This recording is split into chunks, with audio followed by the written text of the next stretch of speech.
Hi folks, with Tacitus today, your pushback channel, and thank you for joining this audio, radio, no pictures live stream.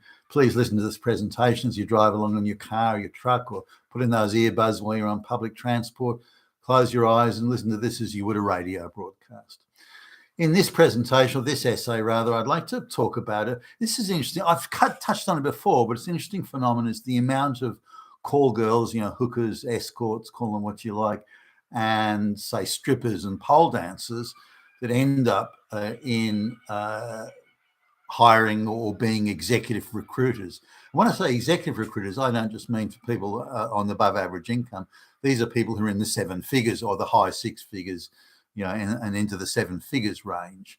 So these are chicks that are tasked with hiring or selecting or finding executives are going to be paid $1 million a year or more. Now, as you probably know, there's not that many people around that are in that sort of league, but these are call girls, hookers, again, call them what you like, pole dancers, strippers, who have managed to find a very rich executive benefactor, the CEO or the chairman of the board type, and who's been getting horizontal with them, and who they've begged and pleaded with him, give me something. I don't want to be a hooker anymore.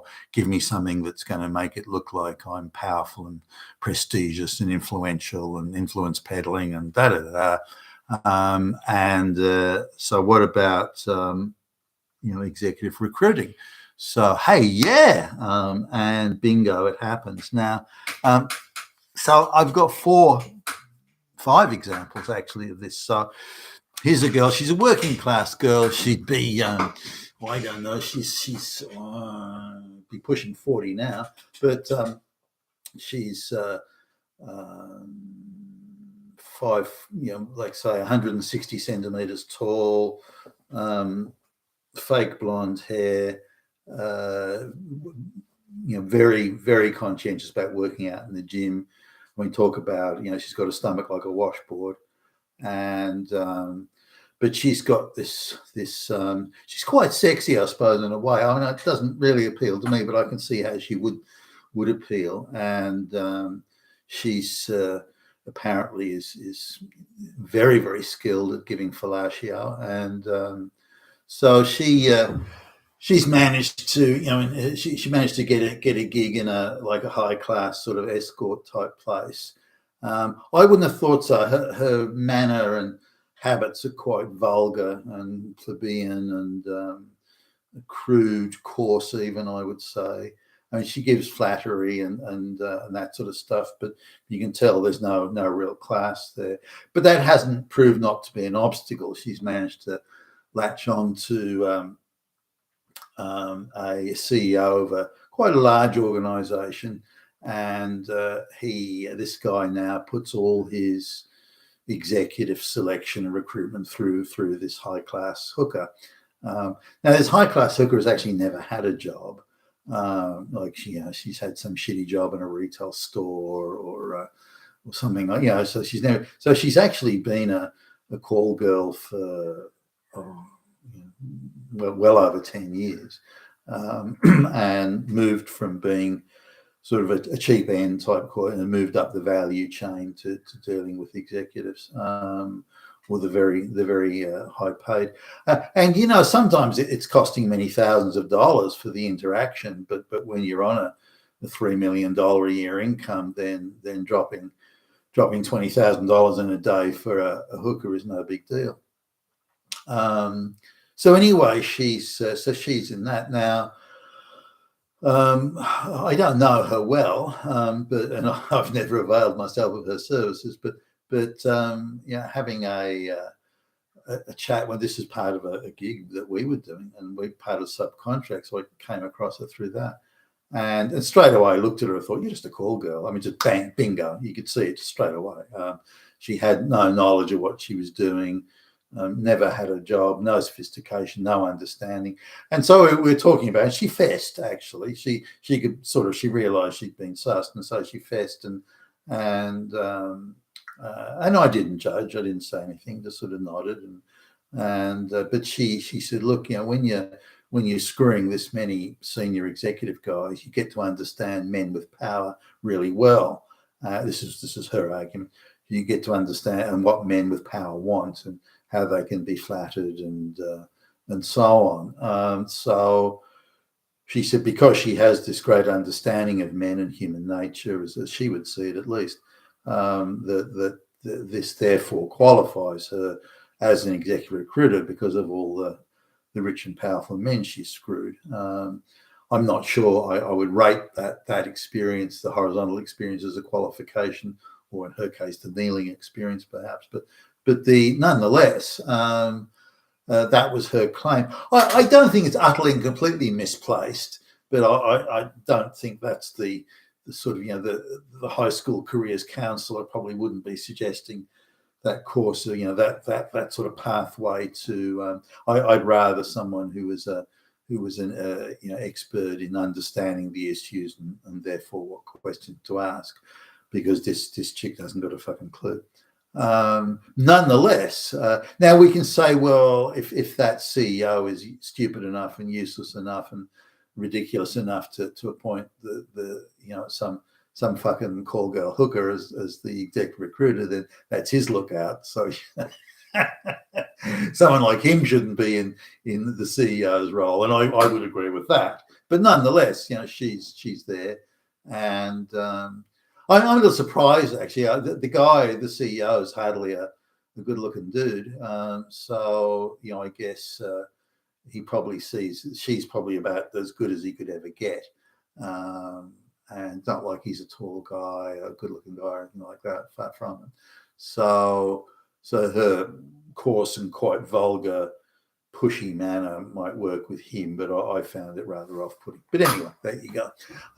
Here's another one. Now she's 21 and she's giving escort. I was surprised she got the job as a high-priced escort.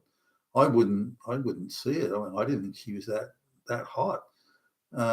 She's this blonde chick, like she's got freckles and she's painfully skinny. Probably 165 centimeters tall. I don't think she's much. She didn't do anything for me. I mean, there's no way I'd pay even one penny to have a night with her. But anyway, she somehow manages to latch on to a CEO of quite a large company who avails himself of the services of escorts. And this guy, if you had a competition for the most unattractive man in town, he would probably win it. But nonetheless, he's been very successful in business. I think more through bribing people and so on than actually delivering innovation or value. But nonetheless, he's there, and he's a very, very rich man, and he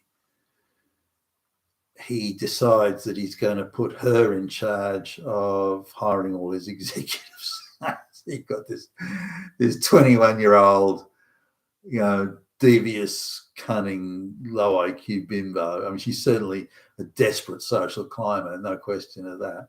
And she's been put in charge of it,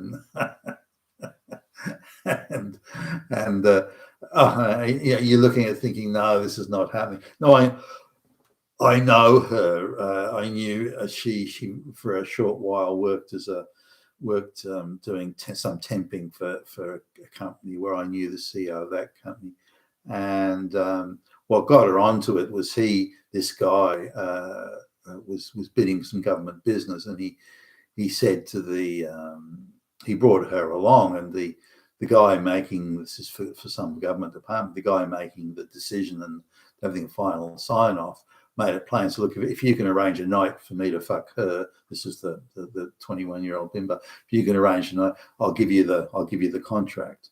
So he went to, and he told me about this. He went to this girl and said, look, this is the deal. If I get the deal, I'll pay you $10,000. Now she's a country girl, from a country town, and back in the day, this is not yesterday or anything, but the $10,000 was that was a decent sum of money. So, but he was surprised at how quickly she agreed. She didn't even have to sort of think about it or wonder about it or have any conscience or moral pangs or anything like that. She said, "Oh yeah, not a problem. I'll do it." And so that's what got her going. And then she did another couple of times for him, and then she decided that hey, I really like this line of work. I'll go and apply to one of these high class brothels type thing and become a high class escort. No, I wouldn't have thought she'd have had a snowball's chance because again, I didn't think she was attractive. But anyway, they did. They hired her, and so this guy gave her the gig. Here's another one. She's a pole dancer and a stripper and pole dancer at an expensive businessman's club. She actually is quite hot, this chick, and very fit, and there's something sort of physical and sexy about her that I think she's pretty hot anyway. And so she's in there, and somehow she manages to again get into this is a CEO of a large engineering firm, and he gives her a lot of all his senior executive work. Here's a girl. She's a pole dancer, stripper in her early 20s, who's been gifted the job of hiring the highest paid executives in the company. Talk. I mean, what's your expertise? Oh, pole dancing. Here's another one. Again, she's a high class hooker. This is an interesting one. This one. And again, a CEO of a large organization hires her or retains her to hire all the senior executives. So they're hiring, it's quite a big company. They're hiring a executive vice president of strategy or something like that, I think it was. And so she finds the guy. This is illustrative too. When you get too many idiots making the decision, she doesn't know what she's doing. I mean, she's only a hooker. She's never had a real job, and she's low IQ as well. Okay looking, I suppose. I mean, she's getting. She's approaching 40, and she's in a panic that she won't be able to keep her job as a hooker anymore. And so she's fine. She's obviously looking for a senior executive to latch onto, so she can transition into some other type of employment. She's actually has the same view as the other one, that I understand men with power. I understand men so well now that of course I'm now expert in executive recruiting because I understand men with power. I would dispute her claim to understand them. Getting horizontal with people doesn't mean you necessarily understand them. I wouldn't have thought. She claims she has the gift of flattery, but I would dispute that as well. And I don't know her well, particularly well, but I would dispute that. Nonetheless, she there's this vice president of strategy or executive vice president of strategy, and she selects the ones that she figures are the guy, and she likes men who brag and boast because that gives her an opportunity to flatter them and thus control them. So that's her perception of that. So she puts this guy up. The board of directors, which I think is 11 people, they all interview this guy and interview him multiple times. Then there's separate dinners and lunches with the guy as they sort of pretend to go through this a very thorough examination of his views, attitudes, capabilities, and so on. And so they eventually appoint the guy, and then they find that he actually has had none of the jobs he claims to have had, and has none of the expertise, the qualifications or credentials. Yet somehow he went through that many interviews of that many people, all of whom are sitting at the apex of this organization. Yet none of them picked up he didn't know what he was doing, and had none of the qualifications he claimed. Now, I don't know how you get, the guy must have been capable of great charm to charm his way through that lot. But it also illustrates that none of these people have the capability, the expertise, or the knowledge. They're all flunkies and stooges from the big finance companies, the BlackRocks of the world. So that none of them know what they're doing. They've all got prestigious and very, very well paid employment, but none of them actually know what they're doing. They're just running by the checklists. That's all they can do.